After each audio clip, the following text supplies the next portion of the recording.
Welcome to Stranger Encounters. This is Tommy Salmons. Today, we have a very special guest with us, author of Gray Areas, the Saga, and Craft Beer Burning.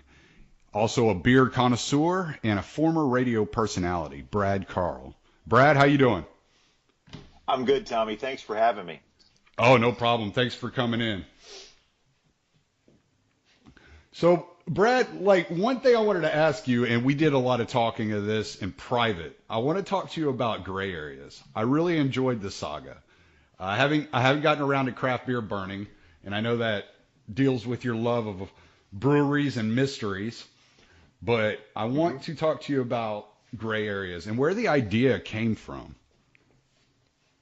Yeah, no problem. Well, obviously the idea came from my mind, but the more expanded answer to that question is you have to remember that Gray Areas was my first published novel, and I'd say that it's probably been an idea. It's an idea that was in my head for a long time, but the idea didn't have a middle and an ending. It had more of a beginning. There was just a part of me that wanted to know what it would be like if someone tried to start their life over again. And as you dive into Gray Areas, obviously you learn more and more about this person, but it's only revealed slowly throughout the book. So the original concept was really, I grew up in the Midwest in Iowa.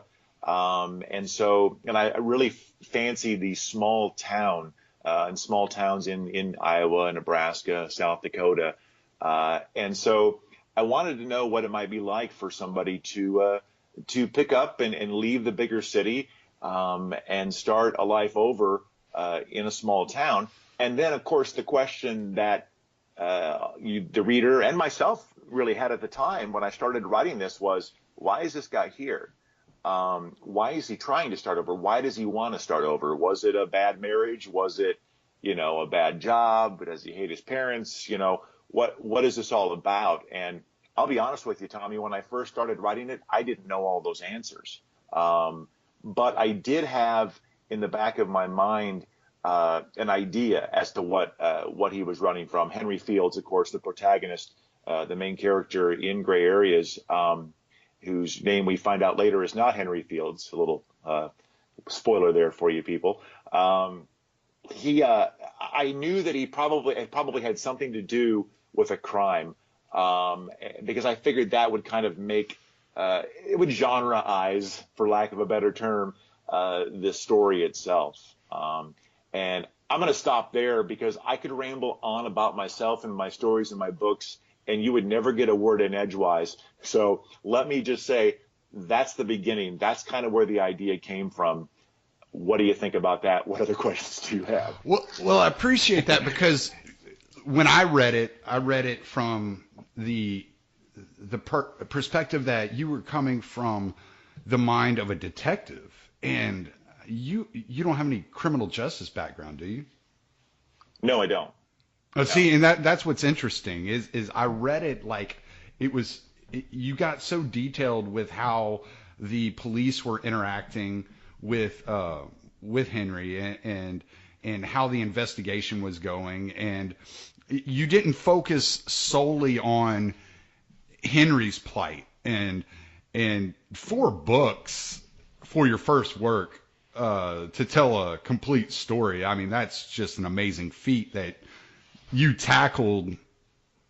I can't say effortlessly because I have no idea your struggles, but you did it in such a way that it kept me turning the page, and I consider myself a reader. I've been reading thriller and horror ever since I was a kid, and though it wasn't really in the genre of thriller or horror, it did keep the pages turning. It kept the mystery going, and it allowed me to follow as part of the story, and I really appreciated that. And how did you tackle such a great accomplishment in your first work? Well, I first of all, I appreciate the compliment because that really, as a writer yourself, you can understand how much that means, especially coming from somebody who I'm not related to. It's nice to hear it from somebody that doesn't have to say it. Um, and you know, I don't know if you noticed this or not. I can't recall if we discussed it or not, but I've heard this from more than one person, that the books maybe got better. And I don't know if that was just the writing or if it was just the storyline got more interesting and exciting as more characters came into play and I dug deeper into some of the other characters or what it was. But I'm pretty sure my writing probably got better too, into books 3 and books 4. But to answer your question, I've always loved reading and writing myself. Growing up as a kid, it was the thing that I liked to do. I loved to read, and then I started to write my own books. As a 9 or 10-year-old, they weren't really books; they were like, 8.5 by 11 pieces of paper folded in half, and I drew a cover, and I was never a good drawer. And then just kind of hand wrote, a short story, but I called it, "Hey, look, Mom, here's my book," stapled it together. And it's always been something that I really enjoyed. But to be honest, I stopped enjoying it when it felt like work in college. I struggled with writing in college. It was no more, junior high and high school teachers stroking you and telling you how good you are. It was serious business. And I was getting, important grades for them that were going to, I needed to keep my grade point average to a certain, degree to keep my scholarship and all these things. And it just sucked. And I just didn't like it anymore. And I did it a little bit on the side, still in college. But the point is that I've always had this interest. And I just haven't done a lot of it in my own personal life until recently. So I think, I probably didn't know it at the time, Tommy, but I think that story has been brewing for a long time. And granted, I can't say that I had every detail planned and knew, what was going to happen when I wrote that first sentence. And like you said, sure, there were definitely struggles in it. A lot of times, I can tell you right now, one of the struggles was just I knew I wanted to get from A to B, but there was a couple times where I'm like, but I don't know how to do that. How do I do this? And we'd literally sit there and just stare at the computer, maybe even just put it aside for a couple days and just think, about it until you could get it where, I felt good about it. But, to answer your question, I think the simple answer is I wrote something that I felt I would like to read. And I know that is a saying that you hear a lot, but I really believe it's true. You probably noted, and we've probably discussed, that it's not filled with ridiculous amounts of description at all. In fact, I probably write with less description now than I even did back then. I'm a huge fan of dialogue. Dialogue is what keeps movies and TV shows going. You don't remember, the color of the salt and pepper shaker on the table in a movie or a TV show, but you remember what a character said to another character in a particular, high point of the storyline. And that's really what I aimed for and shot for with Gray Areas. And because of that, Tommy, because of the dialogue being really the thing that I tried to stick to with the book, I think that's why it was such a page turner for you and for others, because that's kind of what keeps the story moving, in my opinion. Yeah, absolutely. We did talk a little bit about how your writing evolved from book 1 to book 4. Okay. I remember the one criticism that I did have of book 1 is I was like, it focused so much on the protagonist, and that I felt like you could bring in more characters, and we had discussed that, and you were very open about the idea that it was a possibility. But by book 2, you were intermingling so many different characters into the story that it was incredible. And I remember talking to you about how the series Breaking Bad had inspired some of the story. And I thought that was really interesting because I did see that aspect when reading this story. Oh, I'm glad to hear that. I mean, obviously, we should clarify for people listening right now that the storyline really is nothing like Breaking Bad. But as you said, the elements of the storyline, like the elements of the way Breaking Bad was. Breaking Bad wasn't just about Walt. Breaking Bad wasn't just about Jesse. It was about a lot of different characters, some that you got into, some that died that you were like, you didn't want to die, some that wouldn't die that you wanted to die. And I think that's probably a good part of the element that we're talking about here in Gray Areas. And that's kind of what, and I do remember now we discussed a little bit about, the simple singularity of Henry in book one, but you also admit that book two starts with a complete reset. And that's that was obviously the intent when I ended book one. And so, yeah, you're absolutely right. I think Breaking Bad was a massive inspiration for me. I still point to that show as one that I plan to go back and watch again soon, just to kind of get some more inspiration for future writings. So I agree with you there, though. All right, because of the length of Gray Areas and the depth that it goes into, I could probably sit here and talk about it for the next 3 hours because I really enjoyed this story. But let's move on to craft beer burning. I haven't had a chance to read that. So if you were going to give me an elevator pitch on craft beer burning, what would that elevator pitch sound like? Great question.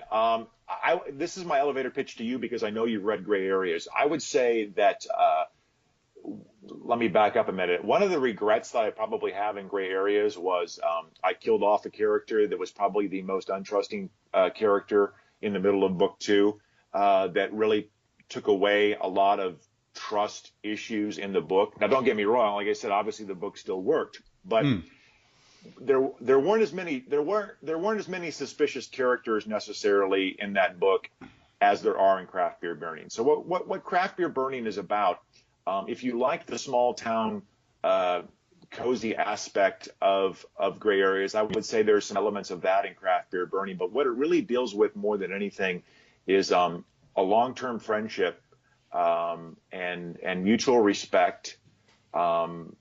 And what friends may or may not be able to do for each other. How far will you go for your friend? And also in life, when you meet new people, how far can you trust new people in your life? What will you trust them with? And will you recognize when maybe they're not the trustworthy person that you thought they were? So it's a little more the book is about business. It's suspenseful, but it's also about business, friendship, and trust, and lack thereof. There's a lot less crime element in it. And again, I'll tell you this too, Tommy, and we may have talked about this a little bit in private. Genre is not something that when I first wrote these first few books that I really worried about. I just wrote. I really wasn't trying to fit anything into anything. And I don't know if that's a good idea or not, but, I probably got some different views about it now than I did then. I had a hard time when I put these books on Amazon and whatnot, figuring out, especially Craft Beer Burning, where does this fall in, but it is what it is. So a little more drama, and less, maybe less, crime in this one, but still a story that seems to the people seem to like. So, well, I can say that drama would work well with your style of writing because you do shape the characters so much through dialogue and less on description. So I think that would work really well with your writing, and I don't think it would come across as cheesy or anything of the sort. I like the way that you can see character growth through the dialogue and the way that the character is interacting with others and things of that nature. And again, that was one of the things that was very similar to Breaking Bad and in Gray Areas was the amount of growth you saw the characters go through. And I think that's really difficult to accomplish. Well, and that means a lot to me because, like I said, it really is my main goal, because that's why we watch these TV shows. I mean, it's what it's all about. It's what people say, and I think I'm getting better at it. And I think there's definitely more of it in craft beer burning even than there is in gray areas. Probably a few less characters in craft beer burning to keep track of, but I would say definitely more dialogue. And I will tell you this too. You'll appreciate this. I was doing, and I still have, but am kind of in a hiatus with it right now, a craft beer review show on YouTube as well. And at the time, it was kind of new to me a few years ago when I wrote Craft Beer Burning and put it out. And I thought, oh, this is what I'm going to do. I'm going to cross promote the craft brew crew, which is what the YouTube show was, with my new book.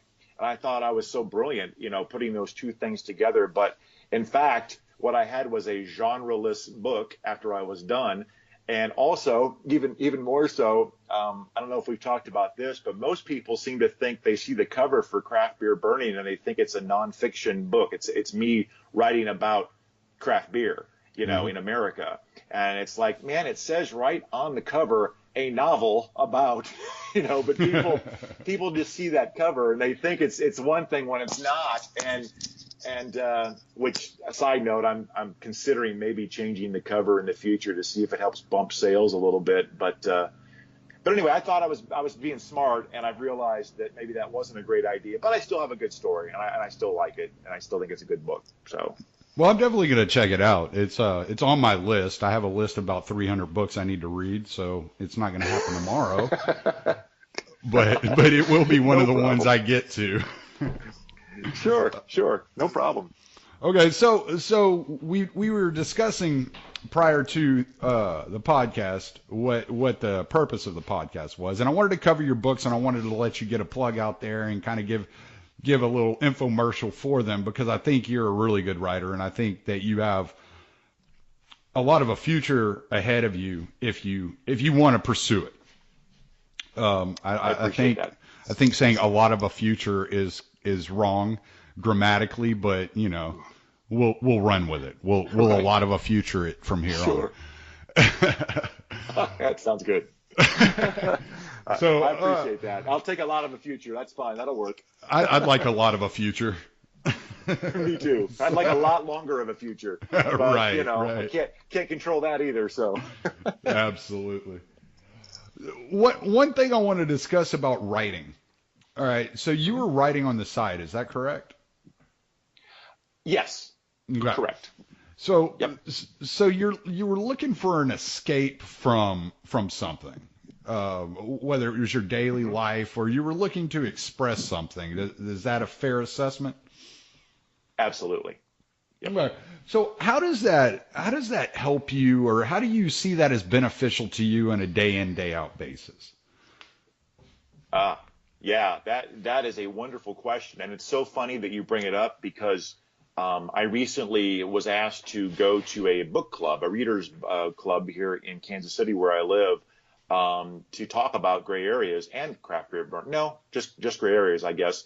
And one of the things that came up, this kind of came up in a way.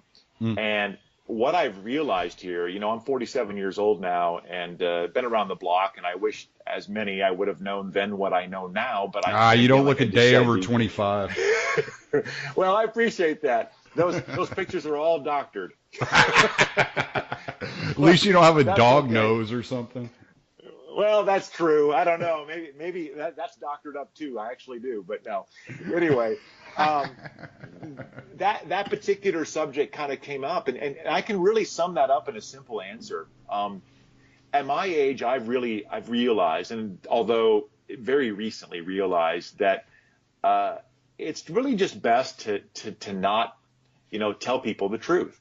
I recently seen a meme online that said that everybody, thinks your honesty is wonderful until you tell them the truth about themselves, and then suddenly you're an a-hole, And so the simple answer to your question is, what it does for me is it allows me to say and do the things that I realize now at 47 I cannot do in real life, because if I do it in real life, it causes a lot of problems. And now that I've got a child too, it just doubles the problems because it reflects on her as well. So that's the simple answer. Does that make sense to you? Yeah, it does. It does. I know, like with me, I'll come home and I drive a truck, so I'm gone.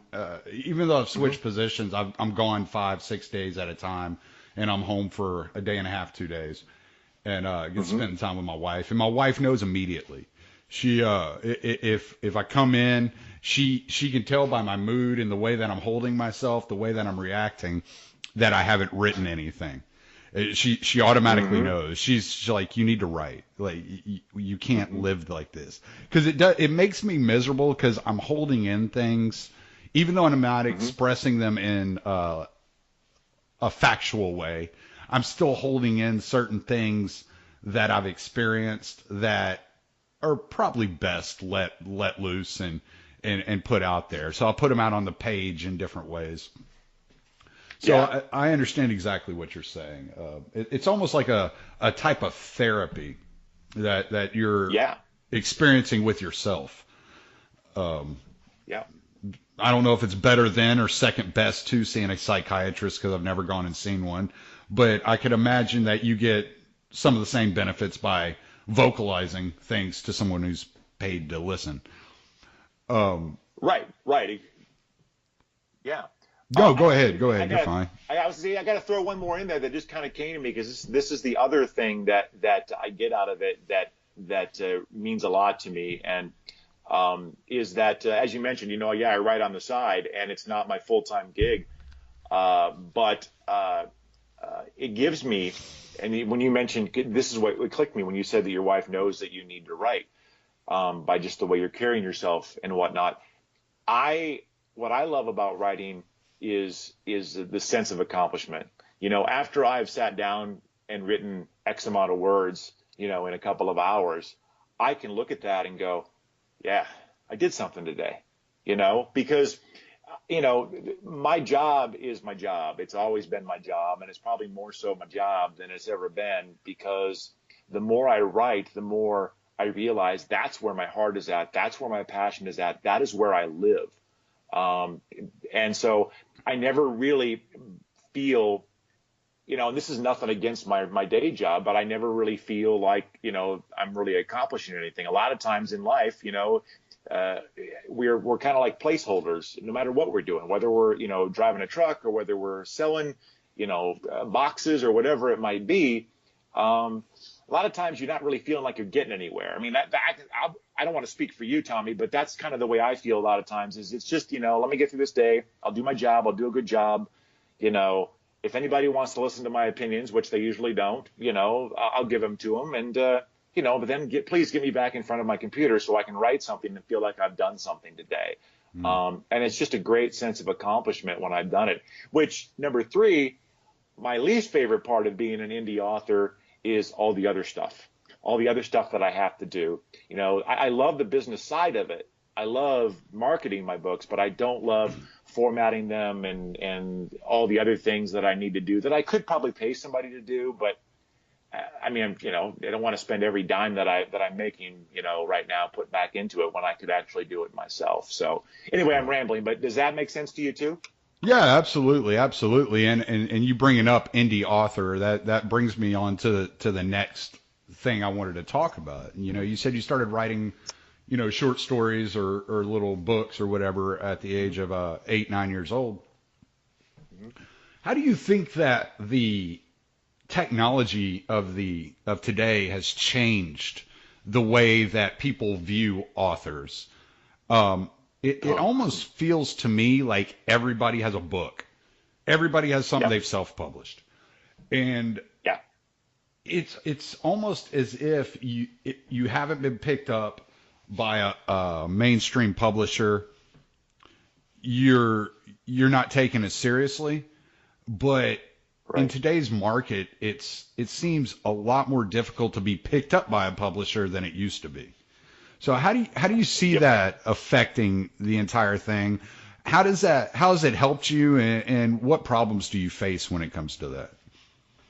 Yeah, that a great question, and again, that came up a little bit the other night when I was doing the book club, and obviously, when I was a kid, when we were both kids, there were no such thing as digital books. There were no such thing as audio books. It was just a hardcover or paperback book. So obviously, that's a big difference, and the problem I think these days, the word self-publishing has a horrible definition in people's heads, I think, throughout this country and even throughout the world. Because like you said, it seems like everybody can publish a book. The same way anybody can do a podcast. And the problem with that is you need to get yourself out in front of people. You need to show people that you're more than just some other, nudnik that thinks that he wants to be a writer or thinks he is a writer, for lack of a better way of saying it. And so I really work hard in anything that I do, whether it's my past radio shows that I produced myself, whether it's the Craft Brew Crew, show, no matter what it is I'm doing, I try to do it the best that I can. In fact, when I started producing my own talk radio shows, I was podcasting before it was called podcasting. I have to pat myself on the back, but the reason I bring that up is the reason I started doing it was because I was working on a show with some other guys that were, kind of wannabes. And I'm like, man, this sucks. I can do way better than this because I've got a radio background. I know what I'm doing, and I'm going to go out and I'm going to do it better than anybody else. And so I've used that particular motivation in anything that I've done. And it's the exact same thing that I did when I wrote and published Gray Areas. And the main thing, I'll be honest with you, the main thing that I think separates me, aside from maybe some natural talent that I might have, is that I did not chintz on using an editor. I was lucky. I found an editor right away that works really well with me, does not destroy my storyline, just tries to help my writing flow. We've worked together so many times now over the last few years that she knows me well, and it works really, really well. Because that's the reason that self-publishing gets such a bad name. People write a book, nobody edits it, there's no professional editing. Well, I don't have that kind of money. Well, then nobody's going to care about your book if it's got all these errors in it and it's not grammatically correct and everything else. And so as soon as a reader like yourself, picks up a book, that looks like that, the first thing you're thinking is self-published. And suddenly in the back of your mind, you're thinking to yourself, man, I got to be careful what I'm buying, and that's the hard thing that you have to weed through these days, is anybody can do it. And so I work really, really hard to try to separate myself from everybody else because you have to, You do, and I've been really lucky when it comes to self-published books because I typically focus on reading things from people I've either heard of or at least had some sort of conversation with, and know a little bit about who they are and where they're coming from, and if they have the intellectual fortitude to count a potato or not. So, right. I try to. I mean, I have a limited amount of time, especially when reading. I'm driving, anywhere from 11 to 12 hours a day. I don't have a lot of time to read, and I don't want to waste my time with reading something that's just going to bore the daylights out of me. So typically I give it 1 to 2 chapters, and if you don't have my attention by then, I put you down. Well, that's good, because there's a lot of people that can't do that. And let's be honest, Tommy, you and I conversed, in social media and stuff, but, you could have gotten Gray Areas and you would have went, oh my God, this guy's wrote a turd. I can't read this. And then where would you have been? Then where would our relationship have been at that point, I probably would have unfollowed you. I'm not going to lie. Right, exactly. So, but it's true. But it's very true. You've probably come across a few like that before. Or just because I can string a sentence together on social media doesn't mean I know how to write a book. And so again, like I said, it's a struggle. It's a struggle to separate yourself. And And that's also one of the reasons why I should maybe mention this too, if I'm going to pimp myself a little bit. That's also why the first Gray Areas book is free. I mean, it is the absolute reason that Gray Areas 1 is free anywhere unless you want the audio book, because I want to show people that I did a good job, that this book is readable, and worth your time and worth your money, And so I think that's why the success that it's had, for lack of a better term, is because of that. And it's funny, Tommy, I get asked all the time, why is this free? Why are you giving this free? Why are you doing that? Well, because I understand that your money is valuable to you. And if I'm asking you to buy something of mine, I want to be able to prove to you that it's going to be worth your $3 or $4 or $5. I mean, you don't buy a car without test driving it, right? Yeah, absolutely. Actually, I'm going to take that point, and I'm gonna pimp another podcast real quick, because there's Tom Woods. He's a historian. He's an author. He's written 12 books out there. Plus, he's put out several free ebooks, and he does a class on how to make money by giving away free stuff. And you don't have to charge for every little thing. Yeah, you invested time into it, and yeah, your time is valuable.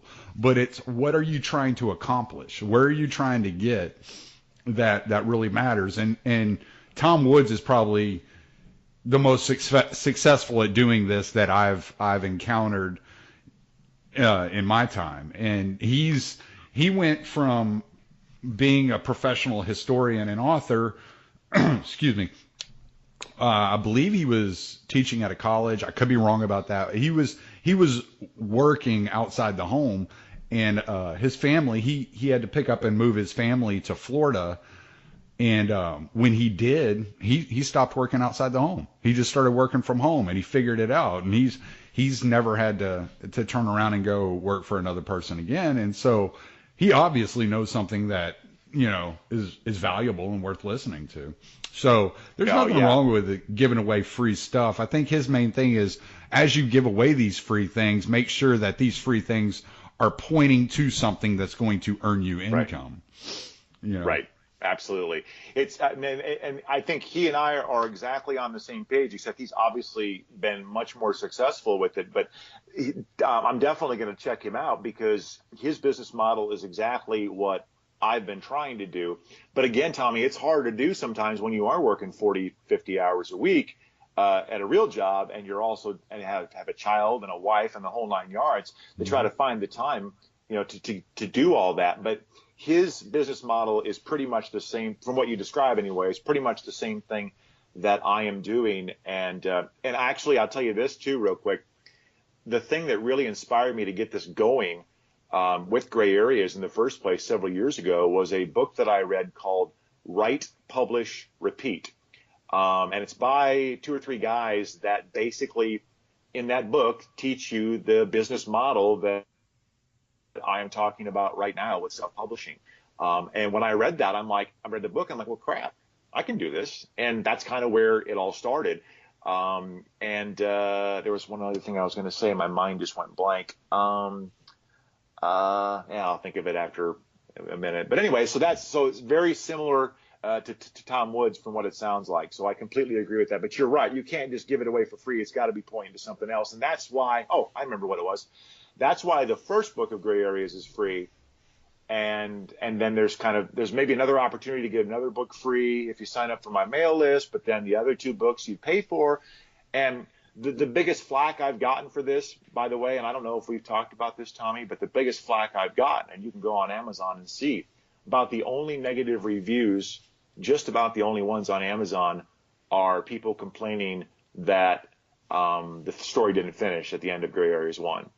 And basically, those are the people, and they're out there. This is the thing that you have to be aware of, and I'm sure Tom Woods has addressed this in his podcast.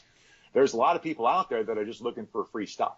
And they don't want to spend any money. They just want a free book. So when they downloaded Gray Areas 1, they thought they were going to get a complete story, which they did kind of get a nice little complete story. I mean, sort of. There was a crime and a this and a that happened. But, yeah, it didn't finish at the end of Gray Areas 1, and they were pissed off, and it's like, well, Empire Strikes Back didn't exactly close Star Wars either at the end. And so it's like it's not that unheard of and that unusual. And my whole theory with Gray Areas was each book is going to be serialized, kind of like a Breaking Bad or a Dexter or Sons of Anarchy or whatever it might be. It's like the season might end, but there's unresolved issues. And that was kind of the entire theory behind the way Gray Area was written. And a lot of people didn't have a problem with it, but a few did.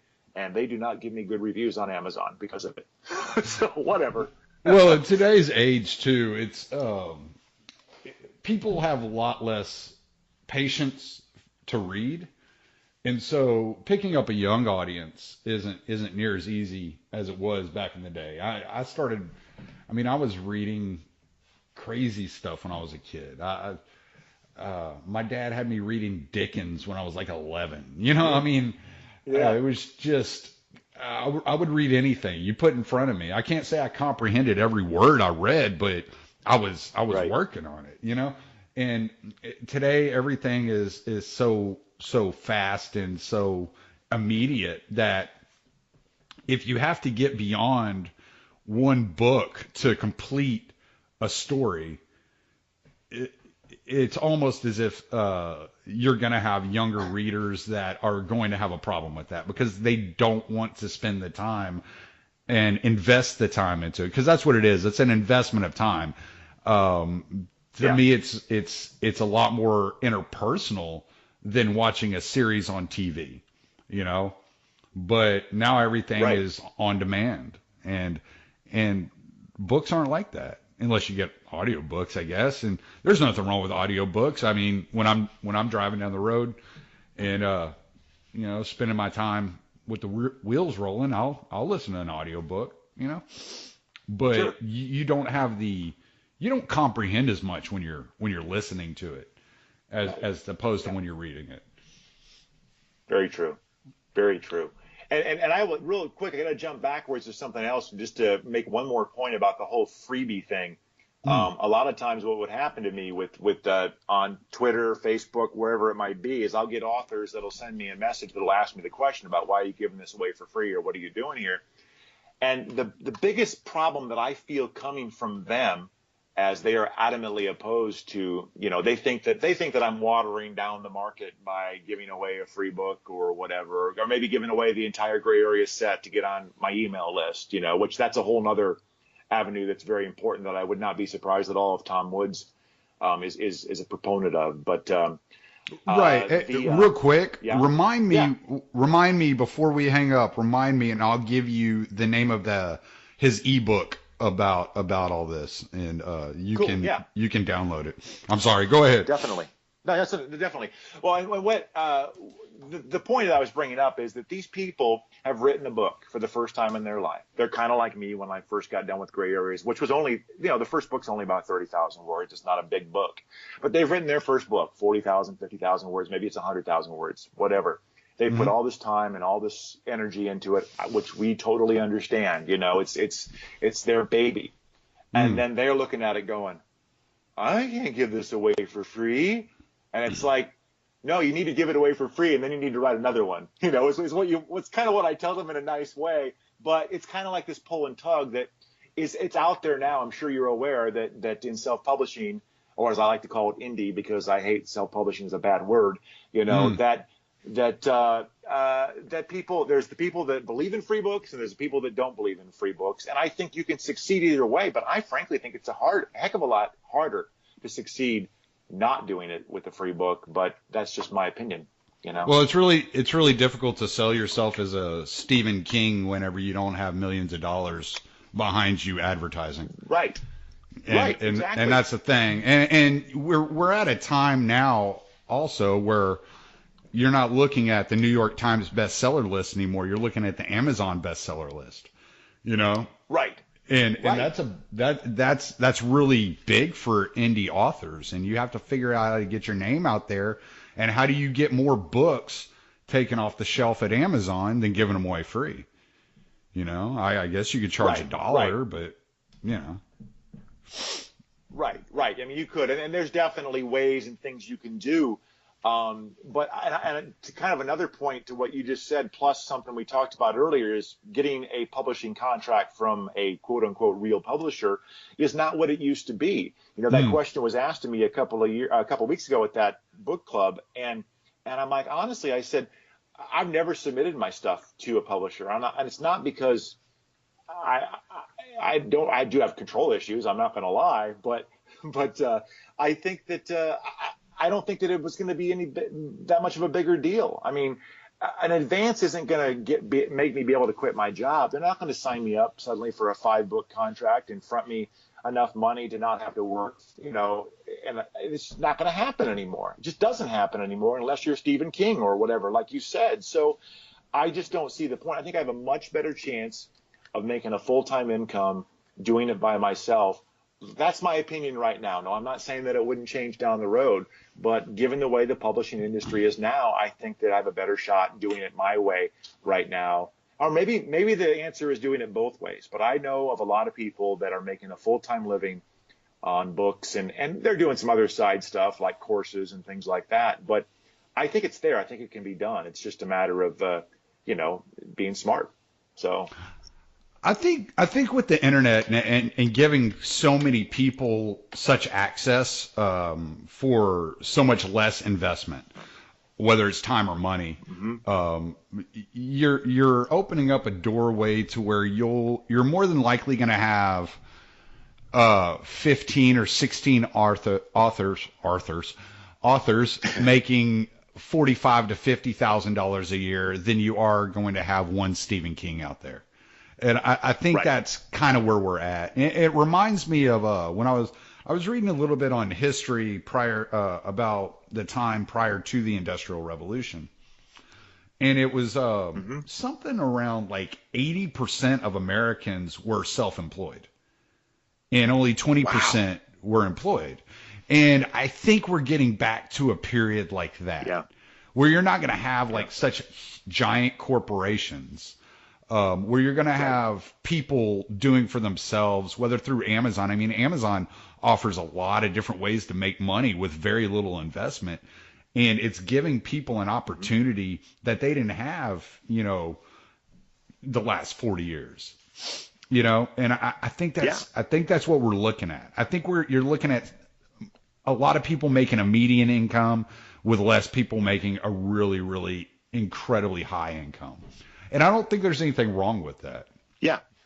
Necessarily, because I agree 100%. It allows a lot of versatility and diversity in the market, and you see a lot of different things going on. I mean, one of the things that my wife and I are working on at the moment is her working from home as a virtual assistant. So, you know, these are things that you can do now that you weren't able to do 20 years ago. You know, you didn't really have much of a choice 20 years ago. If you didn't have an investor or a high margin of investment potential, you couldn't get out there on your own. There was too much risk. And the internet and technology today has allowed everything to streamline. I mean, look at me. I'm basically sitting in the Gulf of Mexico at the moment, and I'm able to get internet. You know, so. Yeah, that wasn't going to happen 10 years ago. My mom fought with internet access out here for 13 years, and here I am. I got a satellite sitting on top of my house picking up Wi-Fi like I would get out on the road with my phone, you know? So it's just it is amazing. You're right. That yep. Oh, no. Go ahead, man. You're good. Keep going. I was just going to say I had nothing. I was just agreeing with you. It's just really incredible that we can that we have such potential nowadays, and the future for our children.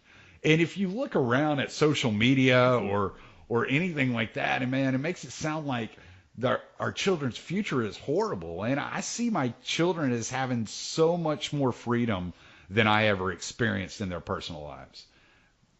Just being able to decide on their own exactly what it is they want to do and be able to do it, and not have to concern themselves with all these paths that have been pre-paved for them. They're able to go off-roading and figure it out on their own, and there's so many different ways of doing it. And I find it exciting.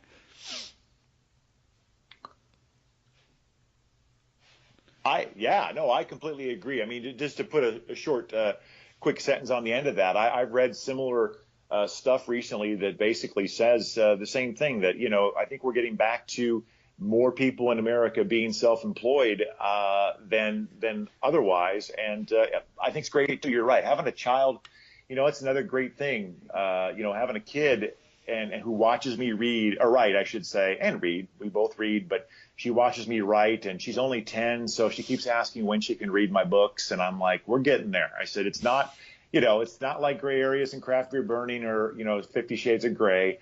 You're going to be okay to read it in a few more years. Just wait a few more years. But she writes too, and it's all these great things that she kind of sees me working on the side. And I think that's one of the neat things about having kids is that you realize you see the future. You see like the things that you're not going to be able to necessarily take advantage of, but you're so excited for them because you know that the future has so many great things to offer them. And I can sit here and be a whiner and say, gee, I wish that I would have started doing this 20 years ago. But again, 20 years ago, I would have had to have gotten a publishing deal, and that's kind of one of the reasons why I stopped. I thought it was just a pipe dream, the same pipe dream as that I was going to be a rock star. It was never going to happen. So it's only been in the last not even 10 years that this self-publishing thing has really taken off and giving people like myself and you an opportunity. And it's only going to get better for people of the younger generation. So it's exciting, definitely. Yeah, definitely, man. And all right, so you've mentioned your YouTube channel a couple of times. I want to get into that just a little bit before we get off here. Sure. What are you traveling to different breweries? How are you covering the different craft beers? Well, originally the idea, give me 1 second here. Let me calm myself back down. Originally, the idea came as a television show. I got on a kick about producing home video myself, or producing my own video, basically, and pitching a TV show, which was crazy because it was around the same time that I was writing, Gray Areas and everything else. But it basically developed into a YouTube show. And the original concept was to travel. If you're familiar at all with Guy Fieri's Diners, Dives, Drive-Ins, whatever the heck the name of that TV show is, where he goes around and helps make food and eats the food and raves about how great it is around the country, that was kind of the same concept, only for beer. And this was probably about 5 years ago when craft beer was really just about starting to really take off in the country. Right. And so that was my whole concept. I still think it's a pretty darn good concept, and I still haven't really seen anybody do a good job with it on TV yet. But again, I might have a great concept, but that doesn't mean that I'm going to, be able to get it on A&E Network or anything like that. So anyway, the show turned into more so just me and my friends. We're called the Craft Brew Crew, but usually it's always me and sometimes one of the other crew members, basically taste testing a craft beer and posting a quick opinion, online. And I will say before I end this sentence that the key that I just said there is quick. One of the biggest problems, again, we talked a little bit about attention spans and like you mentioned, for example, reading a book. It's like I get a chapter or two in, and if it ain't grab me, forget it. And it's the same idea with YouTube. People's attention spans are even worse when it comes to videos, and you have got to make it a quick video. You cannot drag on and on and on and on. You can't have a 1 minute introduction. You can't go on about, this and that. But you need to get to the nuts and bolts right away. And that's what I do with the Craft Brew Crew on YouTube. As I mentioned, I've kind of put it on hiatus for right now, but that's basically what it is. There's several hundred videos on there of different craft beer, and most of them are only 2 or 3 minutes long. Some of them are a little bit longer. There's some special ones that are longer, but for the most part, they run about 2 or 3 minutes long. Oh, okay, cool. Because I don't consider myself a beer connoisseur, but I love beer. I mean, I'll drink pretty much any kind of beer you put in front of me. I'll at least try it. And I mean, my Yeah. favorite is probably a Beta Amber. I love a Beta Amber. That's one of my favorite beers out there. Uh, it's brewed in Sure. Abita, Louisiana. But I Yeah. started drinking Ziegenbach at a young age. When I say young, I was 19, which don't drink, kids. It's bad for you. Sure. But uh, they have some really good breweries in the Houston area. Have you been to any of those, St. Arnold's or any of those? I have not been to the breweries, but I've had the beers. I have been. I usually get to Texas once or twice a year. Usually it's the Dallas area. I think last year, no, 2 years ago, I was in Houston. I do love St. Arnold's. I usually get St. Arnold's stuff in the Dallas area too. What are the other ones in Houston? Give me a couple other names. St. Arnold's. No Label. No Label's a really good one. They're out of Katy, in Okay. between Houston and Brookshire, like right on the outskirts of Houston. And they're really good. I used to Okay. live like 10 minutes down the road from them, and we would go there and drink there, and they were really nice. That's one of the better beers in the area. I'm not a giant St. Arnold's fan. They have some good seasonal beers as far as I'm concerned. Um, other Texas beers would be like Shinerbach. They're out of Yeah. Shiner. You got Ziegenbach, which isn't near as good since they got bought by Budweiser. They were much better years ago whenever they were a local brewery. They made Yeah. the agreement that they will still only sell the beer in Texas, but the recipe tastes like they've changed it some.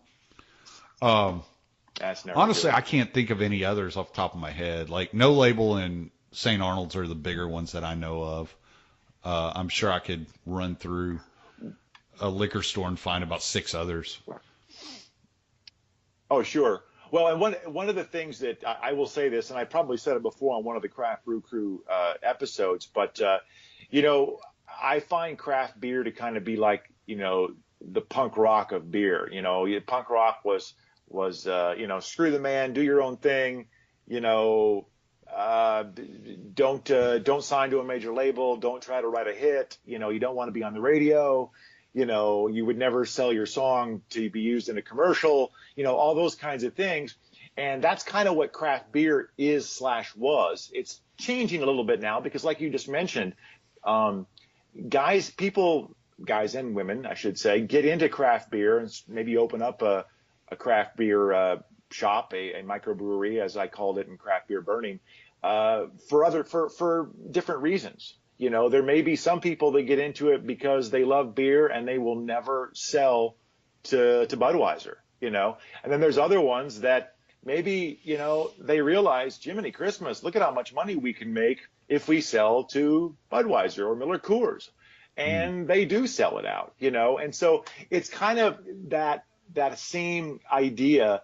And again, really, you can put publishing into kind of the similar, same aspect. I said earlier to you that maybe part of my issue with, actually being published by a real publisher is control issues, which is a little kind of a bit of a punk rocky, idea too. But I think any musician is that way. I'm sure any beer brewer is that way. And I think any writer would be that way too, that it is your story. And when somebody else tells you you need to do this, that's a hard thing to swaddle, Yeah, man. When I was younger, I was a lot more stubborn when I was younger. I've grown up a little bit and realized that I can't do everything on my own. But I was trying to get a band together, and excuse me, I always had trouble working with other people, and it wasn't because I couldn't get along with them. It was I didn't like the fact that everything was on their schedule. And it was like, okay, look, I'm willing to make myself available whenever you're ready. And you want to cancel 5 minutes before we were supposed to get together. And I Right. hated that. It just drove me crazy. And so I just gave up on it. And everybody was like, well, your lyrics are so good, you should sell them to somebody. But I don't want anybody else singing my lyrics. These are my lyrics. And I was really stubborn about that. And now I'm just like, please, somebody buy something I wrote. Well, I don't even care what it is now. and I'll tell you what, music publishing isn't what it used to be either. And I should mention too, this is something you probably don't know about me in talking about music and about writing songs and stuff. That's another one of the things that I've been doing for about 25, 30, let's see, 30, roughly 30 plus years. I've off and on. I don't have anything on Amazon or iTunes or anything like that, but that's another one of my little things that I do, but not necessarily as seriously as writing books. I mean, right now my focal point in my spare time is writing. Although I will admit that writing song lyrics and writing poetry and stuff like that is maybe a little something that I still do on the side. But so I can totally relate to what you're saying. I've been in some bands, nothing serious at all. And it's funny because when I moved to Kansas City over 20 years ago, I have barely ever tried to even make something work with somebody around here, because I think by that time I just, you know what, it's too much to try to work with somebody. You know, I've got like one guy that I'm really, really close to, that I've known for a long time, that we can write, record, sing, you know, play. We could pick up a guitar right now and probably do an entire show for people at an open mic. But that's it. One guy. I mean, it's hard to find people to work with, period. You know, no matter what you're trying to do. Right. You know? Well, and I got to say, like, one of the things that inspires me and motivates me, and I want to get into your motivations just in general, is sure. I've had two uncles that died very young of cancer. And one of them was a great guitarist. He was a wonderful musician. He was friends with Jimmy Vaughn in Dallas, and everybody always told my uncle that he should be in a band. And he was nervous. He wouldn't get on stage. He was scared. He had stage fright, and he just would not overcome that fear until he had gotten cancer, and he was about 6 months away from death. And he played one show with Jimmy Vaughn's cousin. I don't remember the gentleman's name. Used to come over to his house all the time and play music with him.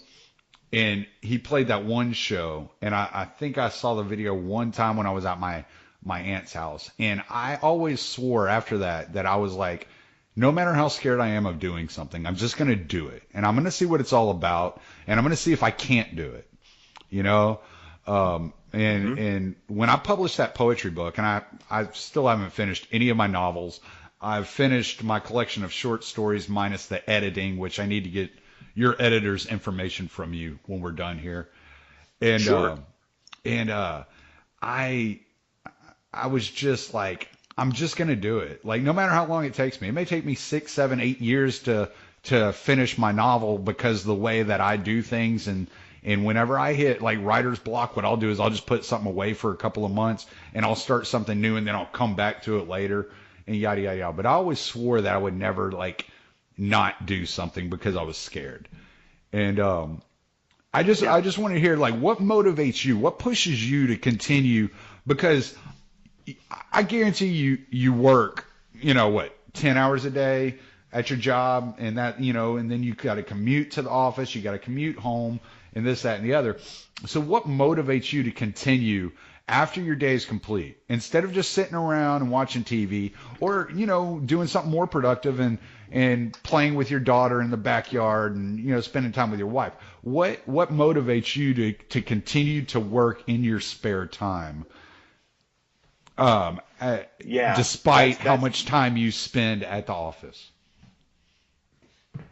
Yeah, that's a great question. And I, there's a multitude of angles that I can look at this at. And I think the first thing, though, really is that it's not work for me. It's almost like a need, kind of like what we talked about earlier. It's become a need. Let's put it that way. You mentioned, having uncles pass away of cancer. My father did as well at a pretty young age. He was only 63, and I was 30 at the time. And it was shortly after his death that I actually started to get back into writing again. Now, I didn't take it as far as I'm taking it now at the time, but there was something about my father's death. I think that it's true about anybody. It changes you in different ways. And there was something about it, though, that got me back into the writing. And so it has become some kind of need for me, therapy, maybe a little bit, like we talked about, And another thing that really works for me, and I cannot deny it, and I should say it out loud, is my family supports it. You know, if Mm-hmm. my wife and my daughter didn't support me doing it, they it would be tougher. It'd be really hard, and I don't know that I'd still be working on the stuff that I'm working on now.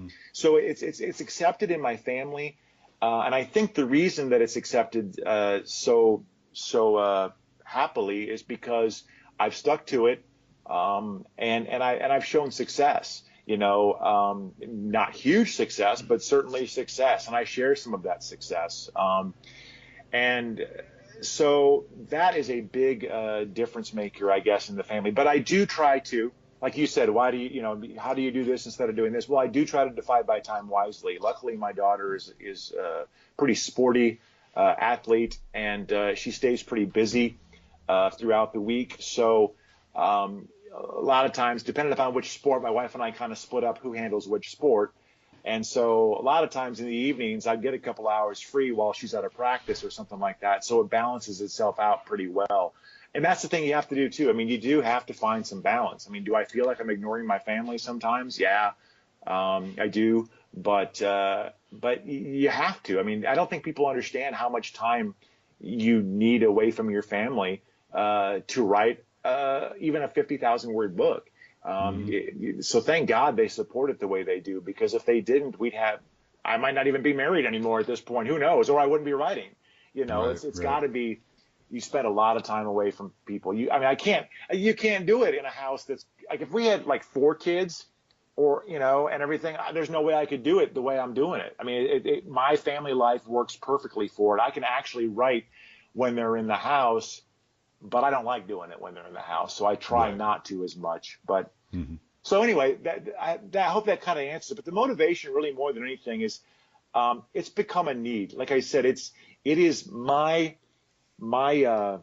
threshold, my guiding point of success has become not having a successful book, but writing 1,000 words every day or every other day or something like that. That's when I feel like, okay, I can go to sleep now and rest peacefully because I've actually done something that's moved the needle forward just a little bit more.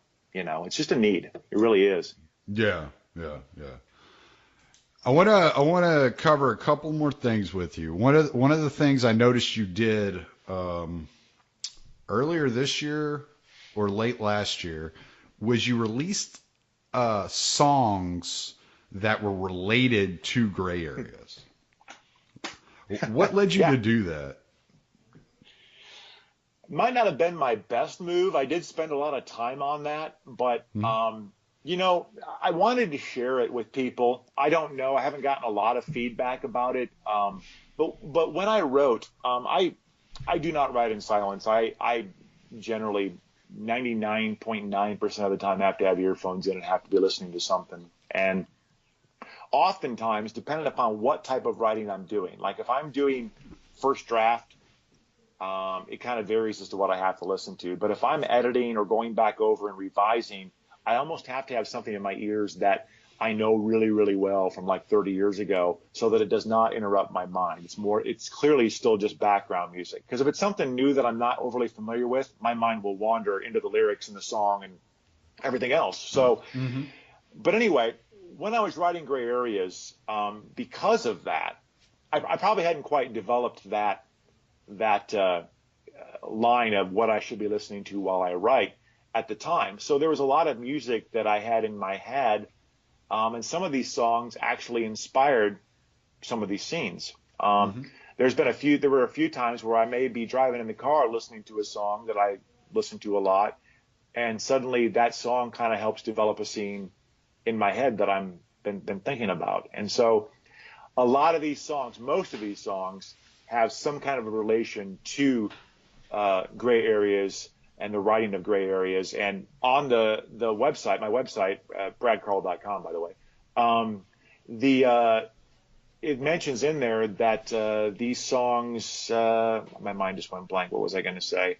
Um, that I think it mentions anyway, that this is kind of goes back in line with what we were talking about, TV shows, Breaking Bad, and Sons of Anarchy was another one that music played a big role in within the series during certain scenes and things like that. And so I became familiar with a lot of different songs just because of my like for that particular TV series. And so this is kind of like if Gray Areas were to become a TV series, these might be songs that would play well during this particular scene of the TV show.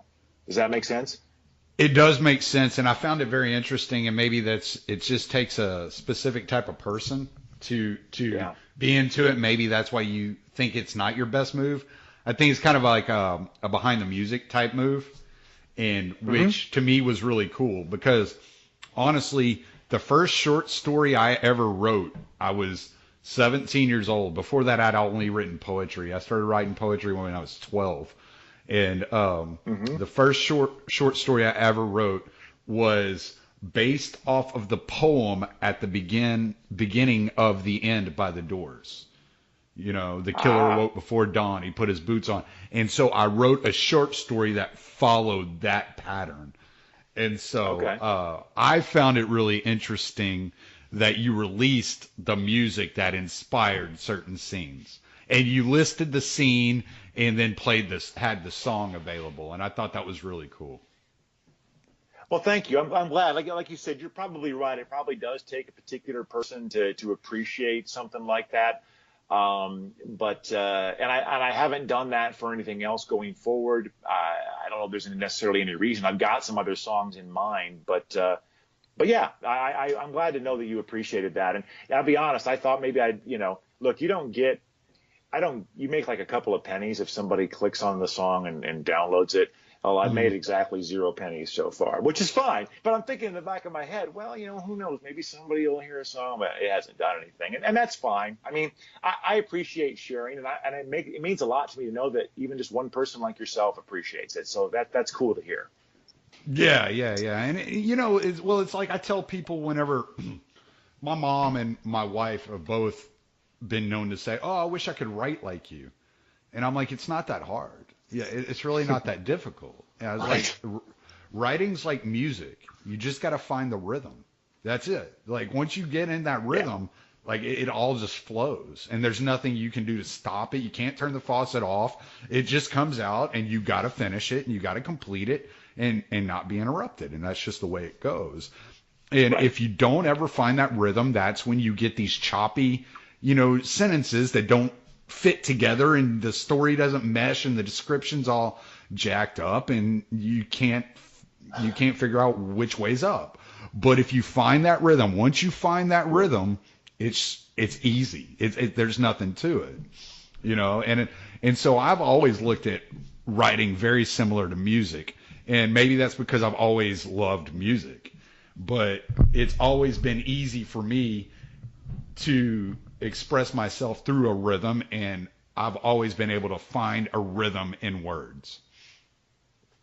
Yeah.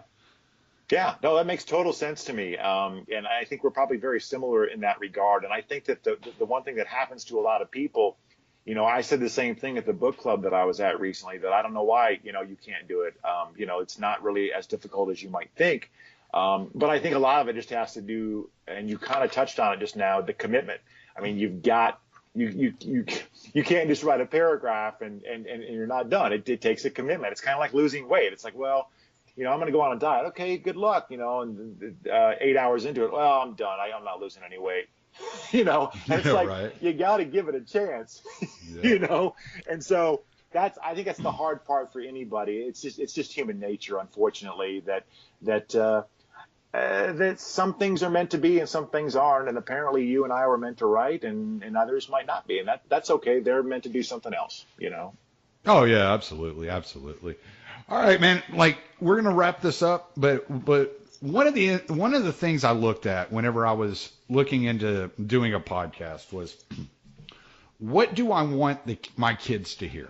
All right, what do I want my kids to hear going forward? As far as self-determination and independence, and in a society that is so politicized, you can't do anything without somebody making it out to be something political. How do you What advice would you give young people coming up that don't care about, the politics of things? They just want to carve their own path into this world. That's a great question, and a question that I feel like I can answer, but I also could probably ramble on and talk in circles. So bear with me as I try to answer, because having a 10-year-old daughter, it's really a perfect question for me. Having a 10-year-old daughter that is passionate, and one of the things that we've tried to teach her that I think is really important for young kids to know, especially in this day and age where it just seems to me that people just expect something for nothing, is that hard work really will pay off, and it really, don't limit yourself to just one thing. I think that's one of the things that I've always been this way. But again, if I had it to do over again, I may have looked at a few things a little bit differently. I've always been an entertainer since I can't remember when. I mean, all these things that we've talked about that I do or have done, it's kind of the joke about me is that, if you've ever thought about doing it, Brad Carl has probably done it, or tried to do it, or, whatever. And that's true.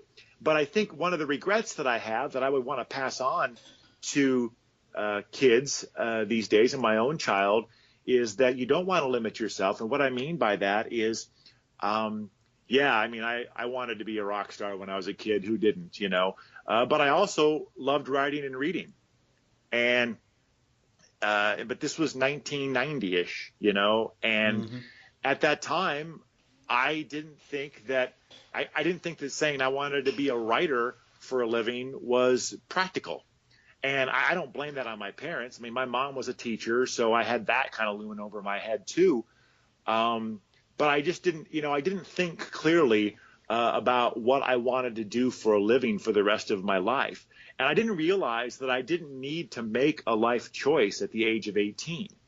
And so I limited myself at the time, and I said, you know what? Here's what I can do. I can go into radio. I can still entertain people. I can still make a living, and it'll be fun. It'll be great, and it's perfect for me. And that worked great until I realized that I was barely getting by making enough money, even working a full-time job in radio. It's just not a great place to make money. Now, granted, could I have worked at it harder? Could I have continued to, move from city to city to city to city to city and made a little more money here and a little more money there? Yeah, I probably could have. But at that particular point, I realized that it wasn't something that I wanted to continue pursuing.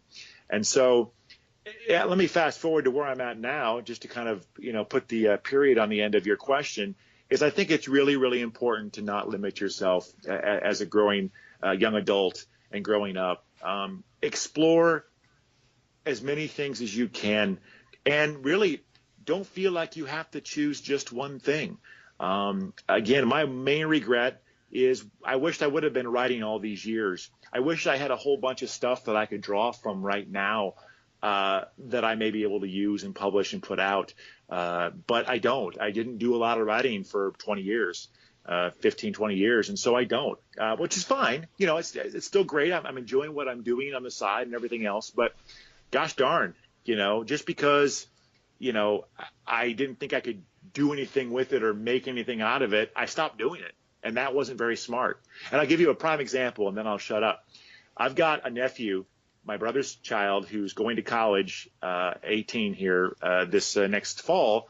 And we just found out, had no idea, that he's an artist, that he paints all the time. He shuts himself in his room and he paints. And he showed us some of his paintings during his graduation party. And if I had one thing to pass on to him that I will continue to hammer into him is don't stop doing it. Don't stop. You will regret it if you stop painting. Don't look back 15 years from now and go, gee, why don't I paint anymore? Just keep doing it. As long as you like it, as long as it's good for you, you feel good about it, that you don't have to be making money from it, just do it. And if you like doing A and B and C, just do that too. Don't think that you have to stop doing those things because they're not making you $1 right now. I think that's really important to pass on to the younger generations. Yeah, and that's one thing, man. I'm really proud. My oldest son is 20, and I'm really proud of him because one of the things he did do is he's like, I love anime, I love art. I'm gonna go to an art college, and I was like, man, That's more great. power to you, man. Figure out what you want to do and figure out how to make money doing it. Like, don't do like me and get involved in something you don't even really care to do. So I'm Right. all about that with my kids. If you can make a living doing what you enjoy doing, what you love doing, make a living doing it, you know. But yeah, Absolutely. man, that's about all I had for you. I wanted to get your name out there, man, because I think you're a great dude, and I think you're extremely talented, and you know we have a lot in common. We like to BS quite a bit. So if you got anything to plug, man, your YouTube channel, your Twitter, Facebook, anything, man, go ahead and plug it now, and we'll wrap this up. Well, I appreciate it, Tommy. I really do. It means a lot to me to hear that from a peer because, I don't think people understand that the compliments really help motivate people like myself and you to continue doing what we're doing. So that means a lot to me to hear that. And yeah, I just want to plug my website. It's probably the most important place to send people. My name is spelled just like it sounds, Brad, B-R-A-D, Carl, like the first name, C-A-R-L. So bradcarl.com is my website. It's very simple.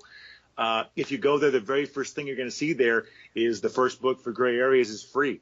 Get that book because, look, if Tommy likes it, it must be good, right? Because Tommy's picky, right? If it sucked, he wouldn't have read it. So, he's telling the truth. So please go there and check it out. I've got a couple of other free things too. So if you read that, you like that, it'll be a perfect way for you to make sure at no cost to you that you're entertained by my writing, because like I said earlier in the show, you shouldn't spend your money on something that you don't like. So I want to prove to you, let you test drive my car basically before you buy it. So that's really all I've got. Sign up for my email list because it's on there too on bradcarl.com, because that's another way to get in early on new releases, which by the way, I've got a brand new story collection coming out very soon called Six in the Sticks. I don't have a release date yet, but we're talking only a month and a half, maybe 2 months tops. It'll be coming out soon, and I'm excited about it because I've been told that my short stories are pretty darn good too. So that means a lot to me too. So check out my site, bradcarl.com. That's all I got. All right, that's bradcarl.com. I thank you, Brad, man. I really appreciate you being on. Thank you, Tommy. I appreciate it. Yeah, no doubt, man. No doubt. It was a lot of fun. And just hold on there for a second. I want to get that editor from you, and I'll give you this free ebook information. Yeah. All right. Well, that was Stranger Encounters with Brad Carl, and I am Tommy Salmons. Check us out on YouTube, Stitcher, iTunes, and Google Play. We'll talk to you later.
deeper than my skin. Faded eyes can see true evil within me. Broken mirror of my life cuts my soul with a knife. Death's shadowy embrace now holds me face to face.